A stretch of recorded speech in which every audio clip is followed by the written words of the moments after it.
Bonsoir la grande famille, bonsoir à vous tous, bonjour pour ceux qui ont un temps différent, bonjour pour ceux qui m'écoutent ce matin. J'espère que vous êtes tous en forme. Ce soir, nous allons aller dans le livre de Jacques et nous allons aller dans Jacques 5, le verset 16, qui dit ce qui suit. Confessez donc vos péchés les uns aux autres et priez les uns pour les autres, afin que vous soyez guéris. La prière fervente du juste a une grande efficacité. En fait, ce soir, je voulais que l'on partage la prière d'une grande efficacité. Parce que généralement, j'ai remarqué certains chrétiens, quand ils sont en train de prier, et des fois, il y a toujours ce petit doute qui revient à la surface pour dire, est-ce que Dieu m'a exaucé? Est-ce que réellement je vais voir mon problème évoluer? Est-ce que réellement ce que j'ai demandé, je vais le recevoir demain ou après-demain? Est-ce que réellement ma prière a eu de l'efficacité quand j'ai prié pour telle personne qui était malade? J'ai envie de te dire ce soir, oui mon frère. J'ai envie de te dire ce soir, oui ma sœur. Mais seulement, comment est ta prière?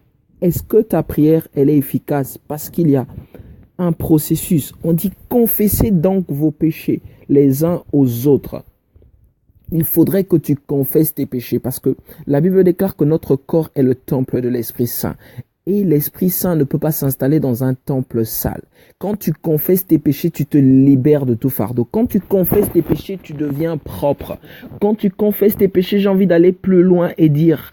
Quand tu confesses tes péchés, tu deviens injuste. Tu n'as plus de remords. Tu ne te dis plus dans ta tête pendant que tu es en train de prier. Oh, mais hier j'ai péché. Hier j'ai pris l'alcool. Hier j'ai pratiqué la fornication. Hier j'ai offensé mon frère. J'ai offensé mon voisin. Non, tu ne te dis plus ça.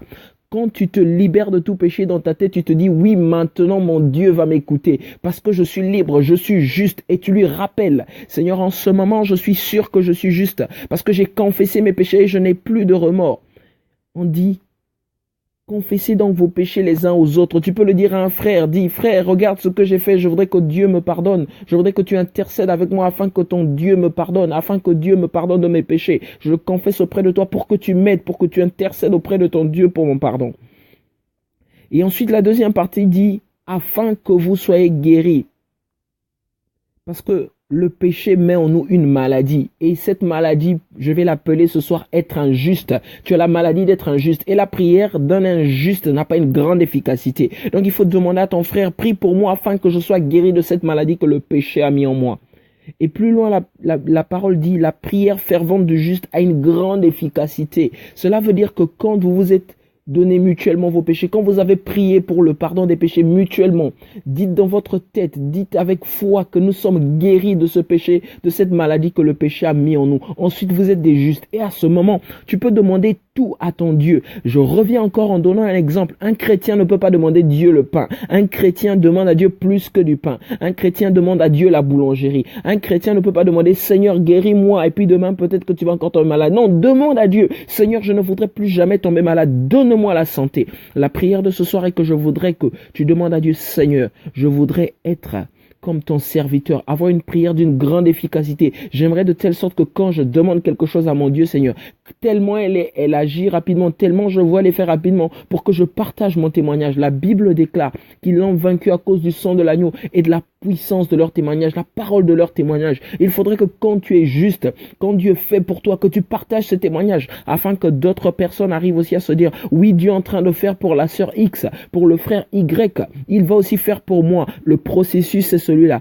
Confessez donc vos péchés les uns aux autres et priez les uns aux autres afin que vous soyez guéris. La prière fervente du juste a une grande efficacité. Je prie ce soir pour que toi, mon frère, pour que toi, ma sœur, devienne juste et que Dieu fasse des merveilles pour toi. Dans le nom de Jésus. Amen.